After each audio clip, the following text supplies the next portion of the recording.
tous, c'est Mélo sans Mélie et bienvenue dans ce premier vlog pour le Sweetie Gourmet Challenge. À la base je voulais commencer une lecture dès le début en fait au 21 juin, 20 juin, 22 juin, je sais plus exactement. Mais il se trouve que la lecture que j'avais choisie juste avant le début, et ben je l'ai toujours pas finie. Donc j'ai décalé, on se retrouve et il est déjà le 27 juin. En fait comme c'était le cas pour le Sweetie Gourmet Challenge de l'année dernière, comme c'est le cas pour celui-ci et comme ce sera certainement le cas pour les suivants, ça coïncide avec mes dates de départ en voyage et donc vous aurez certainement le droit à des belles images au début de ce vlog, je verrai ce que je vous mettrai.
Visiblement, presque à chaque fois que je pars en vacances, je passe en librairie à un moment donné et je m'achète des livres et ce fut le cas et ça coïncide avec des BD que je voulais lire pour le Sweetie Gourmet Challenge, donc c'est absolument parfait. En fait j'avais entendu dans un podcast sur la psychologie qui expliquait comment garder pour toujours un bon souvenir d'un voyage ou de vacances. Il fallait finir en beauté, donc je vous laisse juger à quel point j'ai fini en beauté. Ça m'a convaincue de vraiment passer en librairie et de craquer pour cette BD.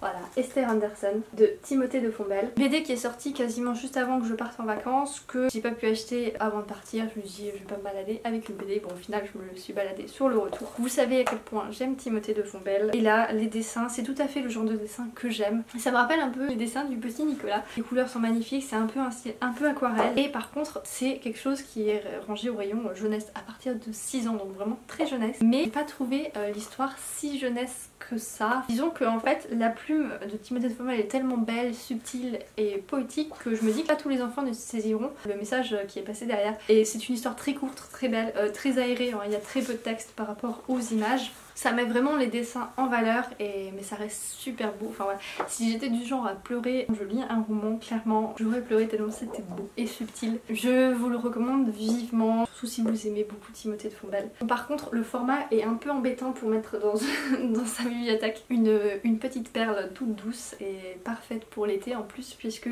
ça parle d'un petit garçon qui part en vacances comme chaque année chez son oncle et il va faire la rencontre de la mère et la rencontre d'une certaine Esther Anderson qui va le bouleverser à jamais. Ça parle d'amour aussi de manière très subtile. Il y a beaucoup de sentiments, d'émotions derrière les mots et le paysage et les dessins. J'avais roulé 2 heures de plus pour être bien certain d'être perdue.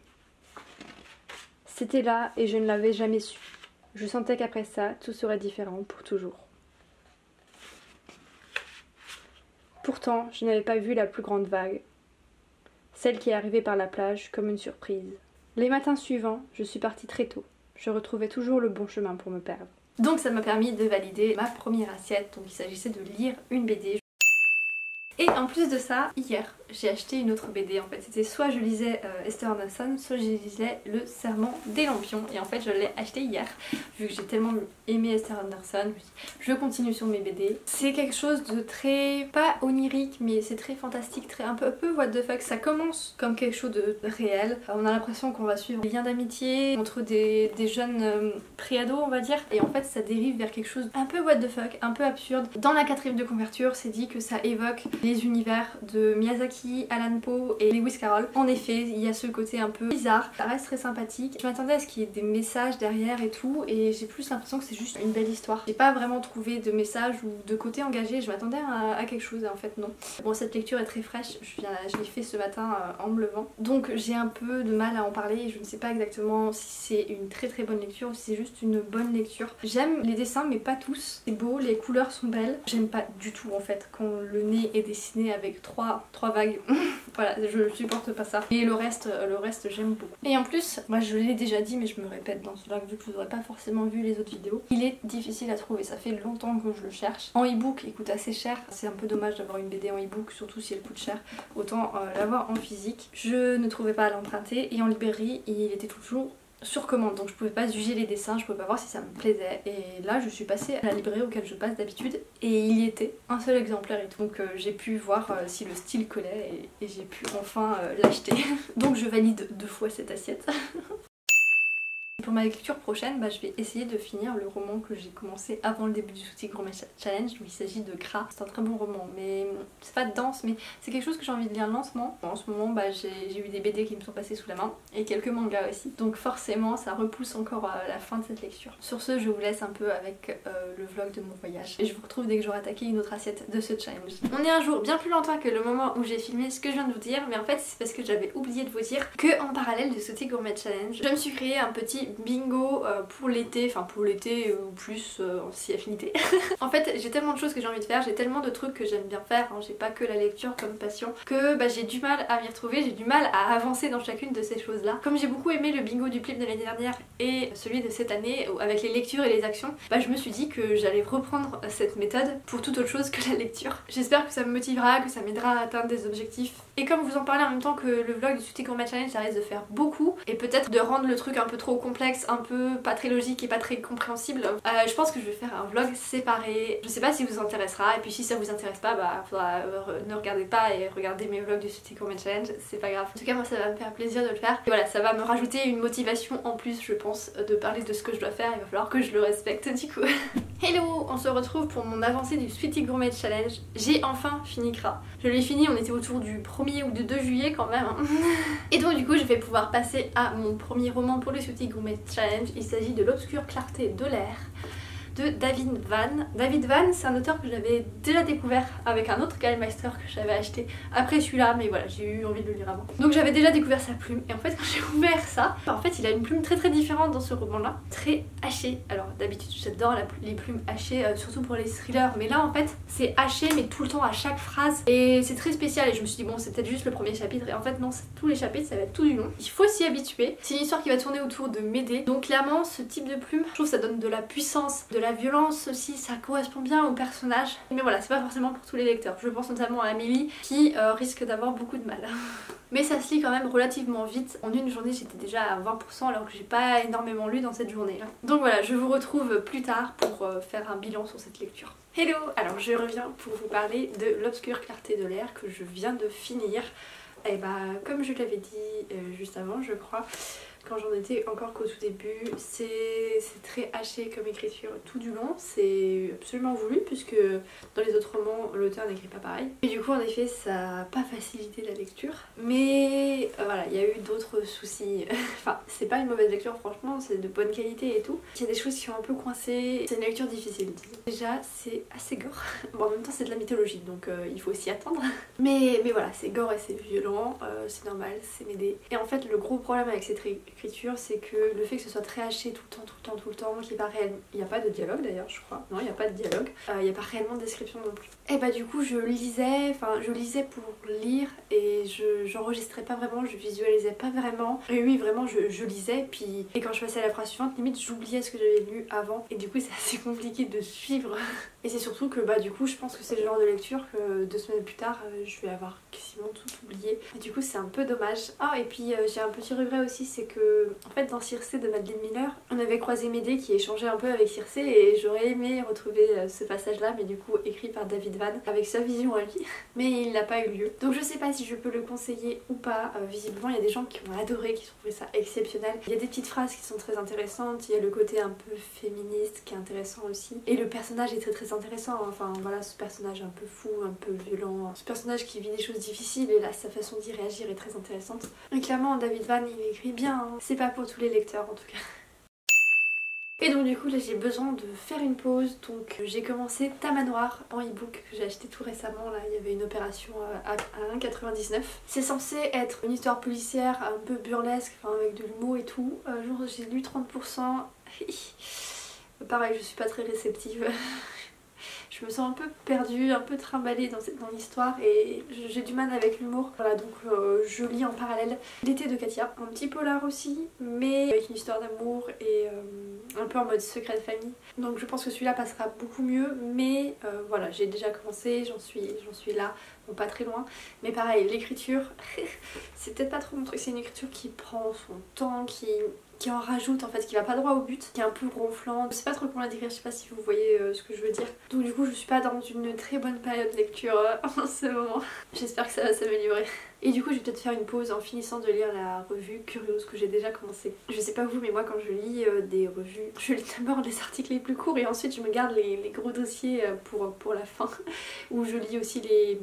Bah, c'est pas des articles, c'est des trucs où il y a plein de petites infos, des chiffres, des trucs comme ça. Et j'ai aussi commencé par les jeux ou les tests.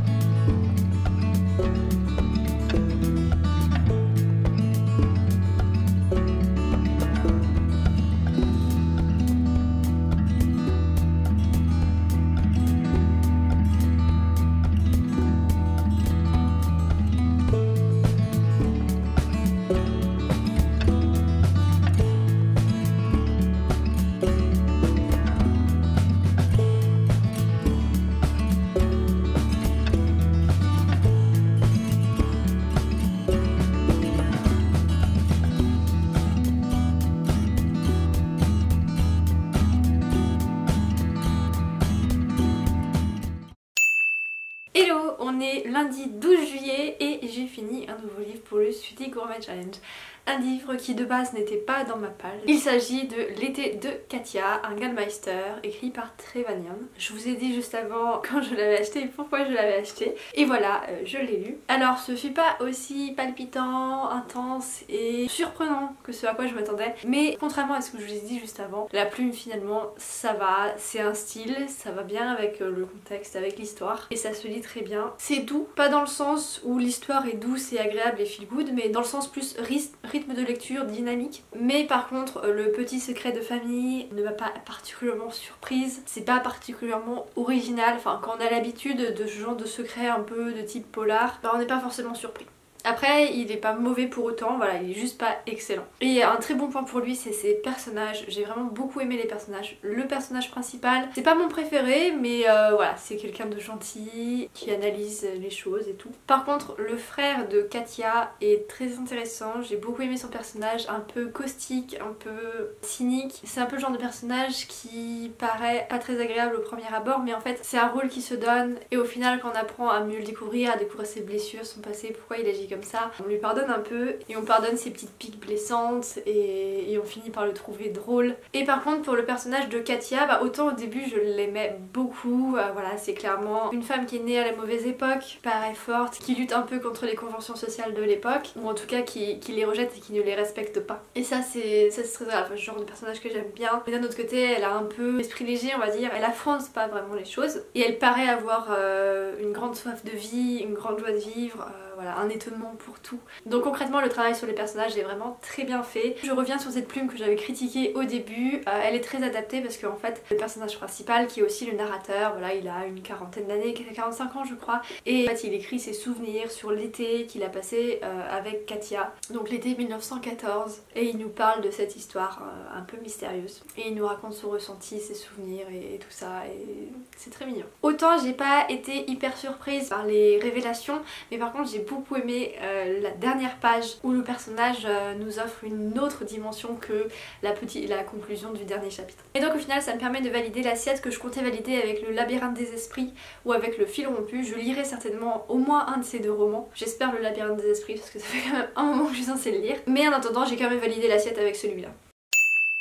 Et pour la suite, mercredi, donc dans 2 jours, on a prévu avec Mélie de commencer notre lecture commune de La scène des souvenirs de Kate Morton. Donc en fait il faut que je me trouve un roman qui soit assez facile à lire, avec peu de personnages, que je pourrais lire en parallèle de cette lecture commune, en espérant ne pas le finir dès demain mais je pense pas.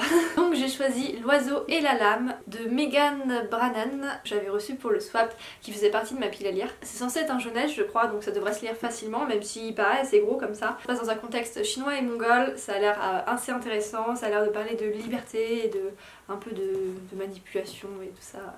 Et entre temps je crois avoir validé d'autres assiettes, j'ai notamment validé la lecture en buvant un thé, mais ça je vais le valider un nombre incalculable de fois pendant ce challenge. À la fin je vous mettrai un récapitulatif de tous mes thés que j'ai bu, enfin de presque tous, avec mes lectures. Et donc au final j'ai un peu regardé, j'avance plutôt pas mal. J'ai l'impression que je commence par la fin au lieu de commencer par le début, c'est à dire que je commence par le dessert, les digestifs et tout ça, c'est rigolo. Et j'ai tendance à valider 2 assiettes de la même catégorie plutôt que de valider une de chaque. Mais pour l'instant bah du coup j'avais l'impression d'être bien avancée dans le Critique Gourmet Challenge, mais comme j'ai souvent mis 2 ou 3 assiettes par catégorie, et bah il me reste encore beaucoup de chemin. Mais je suis tout de même très satisfaite. Sur ce, je m'arrête là et on se retrouve plus tard pour une prochaine lecture ou une prochaine action. Et non, c'est ça, voilà, j'ai aussi validé déposer des livres en boîte à lire. Hello, alors dans 2 jours, mercredi 7 juillet, un truc comme ça je crois, je vais à Nancy et du coup je pense que je vais en profiter pour déposer des livres en boîte à lire. Donc je vous retrouve devant ma bibliothèque d'ado qui m'a suivie dans mes premiers appartements et qui malheureusement finit ici dans l'entrée sous l'escalier, elle rentre parfaitement. Et du coup là je mets un peu les trucs que j'ai pas envie de mettre dans ma bibliothèque en haut, les trucs dont je veux me débarrasser, les chaussures des fois et plein de bordel. Donc voilà, bibliothèque pas très présentable. On va faire la sélection ensemble pour mettre dans une boîte à livres. Je vais assurément donner celui-ci, Peter James, La Maison des Oubliés. C'est pas forcément un cadeau, mais pour les gens qui sont pas trop exigeants, qui ont pas trop l'habitude du thriller ou des romans qui font un petit peu frissonner, je pense que ça peut plaire. Bon, il est un peu défoncé sur le dos, mais le reste est nickel. Ensuite, ah bah là, sans souci, je donne celui. Ah, je sais pas. Ensuite, je vais donner celui-ci. C'était pas une super lecture. Un peu trop débutante, l'écrivaine, je pense. Il peut faire des heureux quand même. Il y avait de très bons avis dessus, hein, de gens qui étaient très satisfaits. Du coup, ça me permet de mieux ranger certaines choses. J'hésite à donner celui-ci parce qu'il y a très peu de chances que je le vende, vu que j'ai pas... Du coup, j'ai déjà vendu les tomes précédents et les tomes suivants. Mais en même temps, ça fait bizarre de mettre ça dans une boîte à livres. Enfin, du coup, les gens, s'ils ont pas lu le roman avant, c'est un peu dommage, quoi. Je sais pas trop quoi faire. Lui, en soi, il était pas nul. C'est juste que j'étais déjà un peu trop âgée pour le lire. Et j'ai jamais lu la suite. Je l'ai jamais acheté. Et puis maintenant, c'est trop tard, je pense. Enfin, j'ai un peu oublié le premier tome, donc... Lui, je l'ai trouvé nul, mais nul. Mais bon, ça reste un Pancol, quoi. J'aime beaucoup Pancol. Alors, je sais pas quoi faire. Et celui-ci, je pense que je vais le donner aussi. C'est des petites nouvelles, c'est sympa, mais voilà, il y avait rien de marquant dedans, quoi. Bon, au final, ma décision est prise. Je vais donner lui, et puis je donne pas lui, parce qu'il y a quand même une nouvelle de Karen Gibel dedans, de Cédric Cyr, on sait jamais. Je le garde.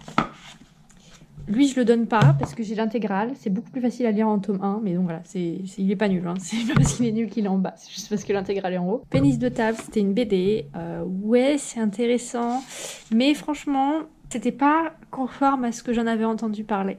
Et les tunnels, j'espère bien les vendre quand même. Et ça, c'est pas à moi, mais c'est juste que étant pas une fan inconditionnelle, j'ai pas envie de le mettre dans ma bibliothèque. Et pareil, lui, il est pas nul, c'est juste qu'on l'a en double. Sur l'image, vous verrez, ça ressemble pas vraiment à une boîte à livres. Parce qu'avant, il y avait une magnifique arche avec un banc et tout. Et dans l'arche, vous pouvez mettre les livres. Et je sais pas pourquoi, elle est plus là. Et donc, du coup, les gens ont décidé de tout poser sur un espèce de lampadaire. Enfin, un socle en béton avec un lampadaire. Donc, bon, vu qu'il y avait déjà pas mal de livres, je les ai quand même posés là. Je les avais sur moi, j'avais pas envie de repartir avec. Hello! Alors ça fait une éternité que j'ai pas pris la caméra et donc j'ai lu beaucoup de livres, mais je pense que je vais juste vous parler de L'Oiseau et la Lame dont je vous avais déjà parlé juste avant. Et les autres ce sera pour une deuxième partie de vlog sur le Sauté Gourmet Challenge parce que sinon ça risque de faire beaucoup.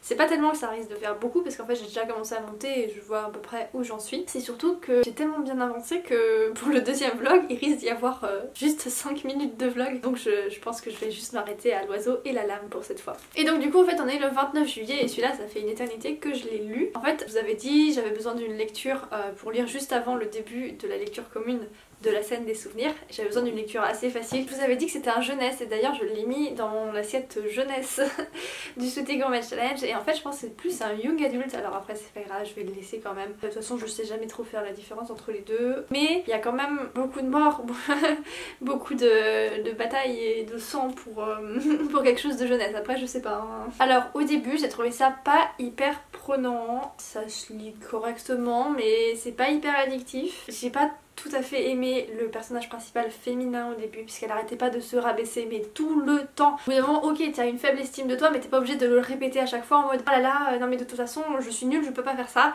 Bon bah t'essayes et puis tu verras. Enfin c'est surtout l'effet de répétition qui m'a plus dérangée je pense puisqu'au bout d'un moment j'avais compris qu'elle se sentait pas vraiment très intelligente, très ci, très ça, tout ça.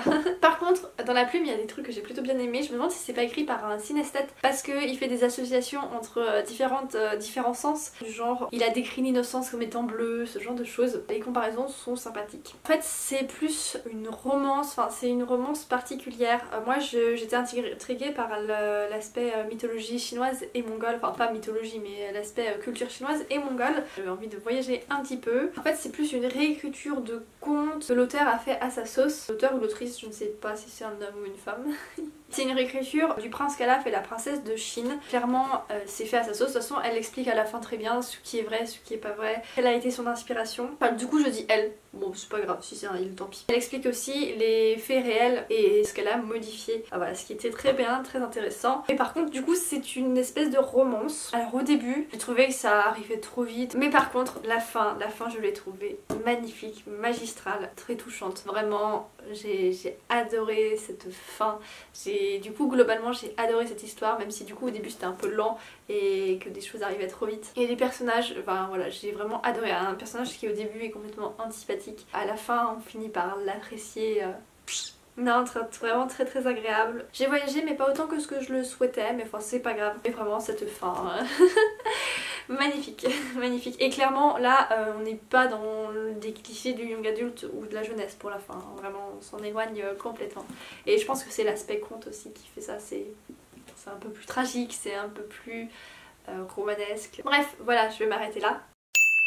Et du coup je vous fais quand même un bref point sur la scène des souvenirs, donc on l'a fait en lecture commune avec Milly. Au début on lisait 2 chapitres par 2 chapitres et parfois 3 quand les 2 chapitres étaient très courts, mais globalement ça fait au moins 50 pages, c'était un bébé de 700 pages. Je l'ai lu un peu plus vite que Milly, surtout à la fin, j'en pouvais plus, je voulais savoir. Et j'étais dans un endroit qui se prêtait à finir ce roman, donc je l'ai fini un peu avant. Et clairement ce fut très agréable de retrouver la plume de Garth Morton. Et quelque chose qui est addictif dès le début, mais ça je vous en parlerai dans la suite du vlog.